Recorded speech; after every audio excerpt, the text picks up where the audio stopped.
Hello, good evening. This is Villa Maria Losatel. Frontis, this is Roelio Angog speaking. How may I assist you today? Good morning. I'd like to inquire of the availability of rooms for the date, please. Certainly, Mom. May I ask for the dates of your stay, please?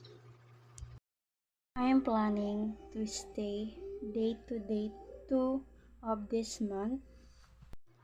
Thank you for that information. May I also confirm the number of guests staying with us? It will be just me and my spouse. Understood? One moment, please, while I check our ability for those dates. What's the difference between the two? Thank you for waiting. I'm happy to inform you that we do have rooms available for those dates. We have a deluxe room and a suite. May I know your preferences? I go with your prepared room type. The deluxe room offers a king-size bed, complimentary Wi-Fi, and a view of the city. The suite includes a separate living area, a larger space, and ocean view, with access to our exclusive lounge. The deluxe room is priced at 5,000 per night, while the suite is 8,500 per night. Sure, it's Zyla Sarkon. Contact number is 09811093236. Great choice.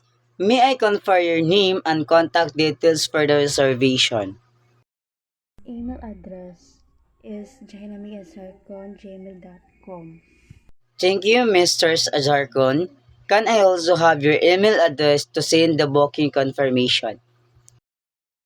Ayo, warranty. It need my credit card. Do you details now? Thank you for the information. Your reservation for room 201 from the date of October 7, 2024 of this month is confirmed. Would you like guarantee your reservation with a credit card or would you prefer to settle upon check-in? Sure. The card number is 4567-89-8901-23476789 and the expiry date is 0826. Yes. Please may I have your card number and the expiry date? Got it. Thank you. Thank you for that. I've secured the booking with your card. Please note that any cancellation or modification should be made 24 hours before your check-in to avoid charge.